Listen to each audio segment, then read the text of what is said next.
Olá pessoal, boa noite, tudo bom com vocês? Então, meu nome é Romeu, né? A gente vai trabalhar a disciplina de filosofia esse semestre.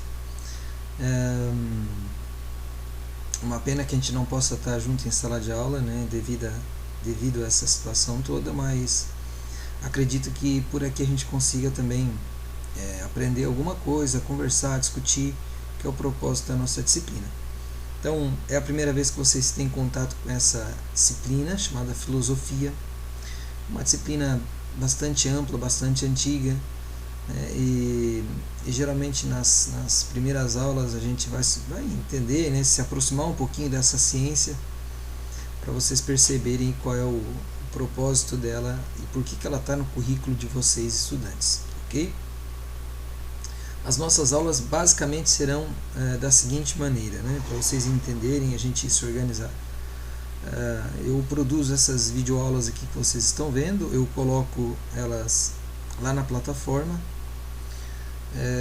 e então a gente faz duas videoaulas e na terceira semana um exercício. Mais duas videoaulas, na terceira semana um exercício. Eu não vou colocar exercício toda semana porque eu entendo que há um processo aqui para a gente entender primeiro. Não adianta eu só derramar exercício em cima de vocês, porque eu entendo que não funciona assim. O ideal é que a gente vá tendo as videoaulas, né, estudando um pouco, lendo um pouco e depois então fazendo atividades em cima dessas videoaulas.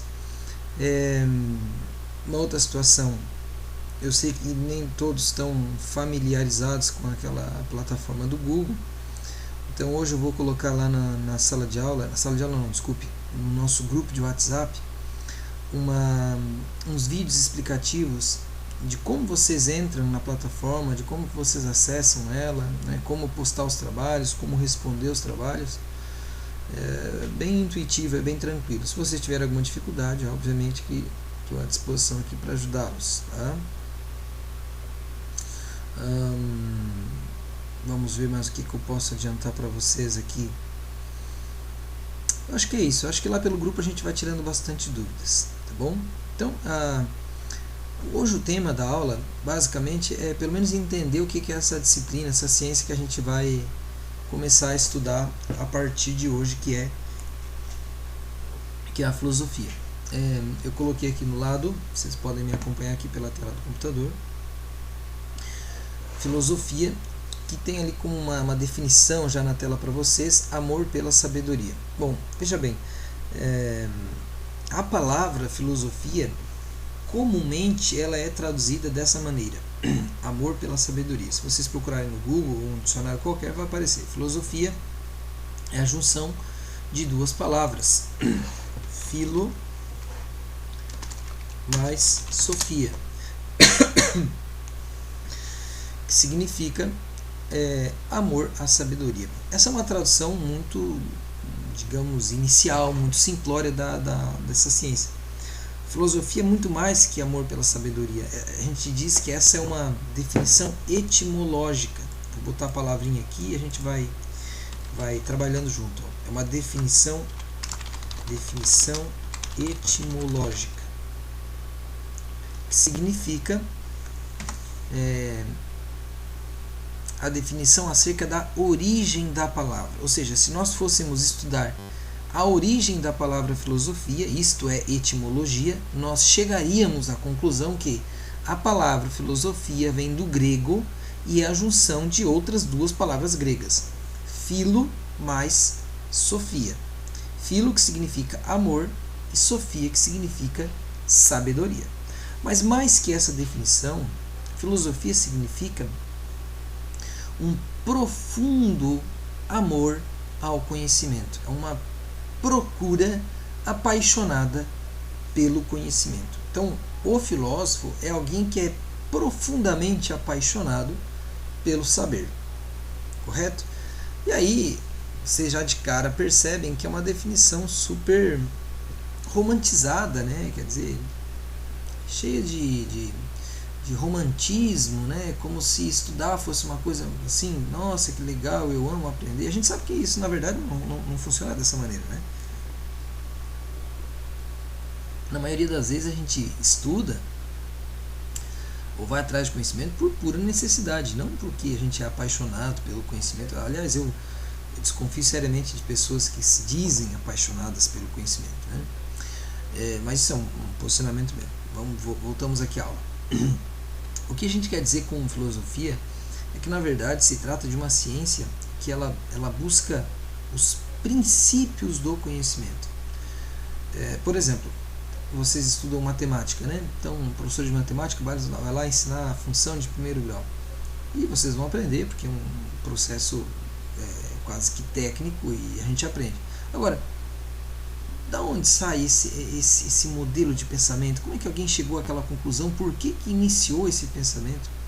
Esse é o propósito da disciplina. A filosofia ela busca a origem, o fundamento dos conhecimentos. Mais que saber o que são as coisas, é saber como que a gente as conhece, como que a gente tem conhecimento do mundo que está ao nosso redor. Por exemplo, a fonte de conhecimento do ser humano se dá através da razão, da mente, ou é através das sensações? O que é que vem primeiro? Vem os conceitos na nossa mente ou vem as sensações nos sentidos? Como é que eu posso saber o sabor do chimarrão? Sentindo ele, como fiz agora, ou apenas analisando-o com a mente? É possível saber o gosto do chimarrão apenas analisando-o com a mente? Obviamente que não. Vocês sabem, se não experimentar, a gente não sabe o gosto. Agora, uma conta matemática, por exemplo, raiz quadrada de 81, essa que é 9, né? Esse cálculo matemático, a gente sabe de que maneira? A partir de um processo mental ou a partir de um processo de sensação? Óbvio que é a partir de um processo mental. Então, começa aqui uma pequena dúvida na nossa cabeça. Afinal de contas, como é que a gente conhece? Através dos processos mentais ou através das sensações? Então, é esse tipo de questionamento que a filosofia levanta, ok? Uma segunda pergunta. Por que estudar filosofia? Qual é o sentido de estudar filosofia, né? Vocês estudam matemática, química, português, biologia, história, geografia, educação física, artes. São inúmeras disciplinas. Mas por que a filosofia está aqui? Está no hall de disciplinas de vocês. A gente costuma dizer que a filosofia não serve para nada. E isso a gente aprende na universidade. A filosofia é uma ciência sem a qual o mundo continua tal e qual. Por quê? Porque basicamente ela não muda nada. Você vai aprender, mas não vai mudar o mundo, não transforma o mundo. Você tem que saber matemática, química, senão você não consegue sobreviver a este mundo. Sem matemática você seria logrado pelo patrão, sem química você não saberia fazer um suco, sem física você não saberia jogar futebol. Agora, sem filosofia você vive muito bem. Essa é a ideia. Ora, professor, então por que a gente vai estudar uma ciência, uma atividade, sei lá, uma disciplina que não nos ajuda em nada? Bom, quando eu digo que a filosofia não serve para nada, ela não serve para nada prático. De modo prático ela não serve para nada. Agora, de modo teórico ela serve. Vamos lá. A gente costuma dizer que a filosofia tem como objetivo desenvolver nas pessoas o que nós chamamos de senso crítico, ou capacidade de julgar o mundo que está à sua volta. Capacidade de julgar as coisas. O que significa isso? Bom, significa que você não pode aceitar as coisas como elas são apresentadas para a gente. Quer dizer, tem que ter sempre um olhar de desconfiança. Sempre um olhar de desconfiança. Quer dizer, você vai botar um critério para aquilo que você recebe. Por exemplo, eu vou fazer aqui uma determinada narrativa e eu quero que vocês pensem aí em casa, basicamente, qual tipo de comercial de televisão essa narrativa que eu vou fazer remete para vocês, né?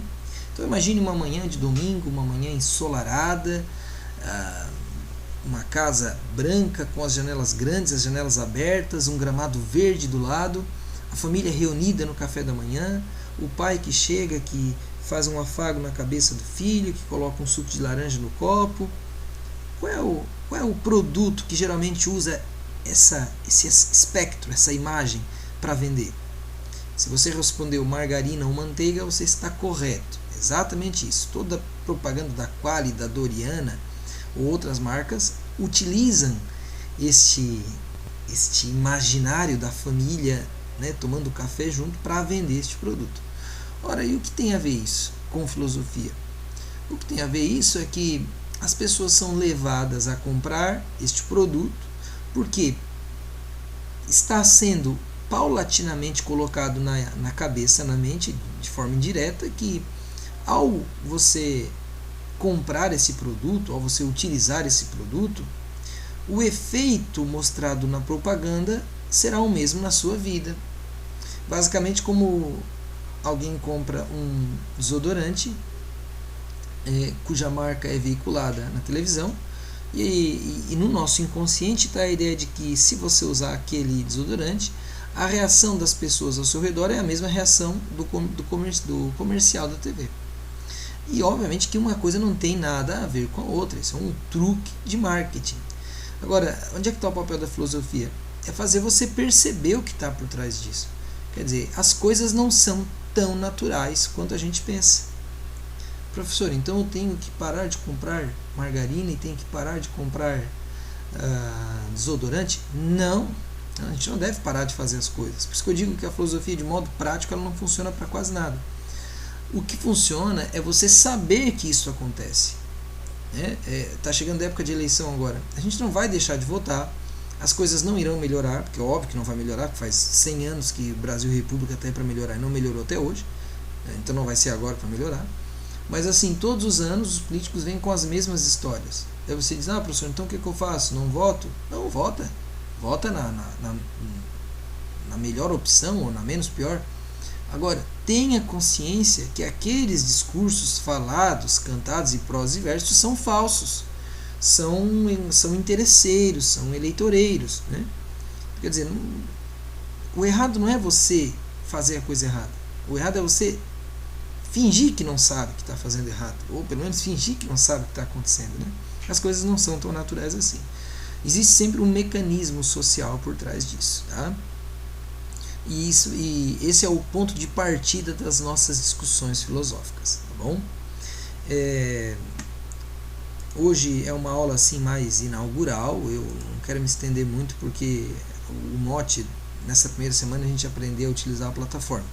Eu quero deixar um questionamento para vocês e na semana que vem eu quero que a gente vá discutindo no grupo. Na semana que vem eu dou a resposta para vocês por que é que vocês fazem isso. Tá? Vou fazer 2 perguntas para vocês e semana que vem eu vou responder, eu vou dar a resposta e a gente vai discutindo no grupo, tá bom? A primeira pergunta é: se vocês são convidados para um casamento, principalmente as mulheres, vocês vão geralmente com um determinado tipo de roupa apropriada. As mulheres vão com um vestido, um penteado bonito, um sapato de salto. E a pergunta é: por que vocês mulheres utilizam esse tipo de traje? Né? Por que, por exemplo, que as mulheres utilizam um sapato de salto alto que machuca o pé, que aperta, que dá calo? E tanto é que aquilo é ruim, é desconfortável, que as mulheres acabam terminando a festa de casamento dançando de pé descalços. É o que a gente mais vê em festa de formatura e casamento. Agora, por que vocês, né? A pergunta é para vocês: por que vocês abrem mão desse expediente, utilizam, né, dessas roupas para ir para esse tipo de evento, um casamento, uma formatura? A segunda pergunta: por que eu, professor Romeu, estou vestido dessa maneira para dar aula? Vocês sabem as respostas para as perguntas? Então, eu quero ver lá no grupo, a gente vai discutindo. Quero ver vocês, né, discutirem sobre isso. Vai ser o nosso ponto de partida para as nossas aulas de filosofia. E aí, na próxima semana eu dou a resposta. Tá bom? Um bom fim de noite para vocês, uma boa semana.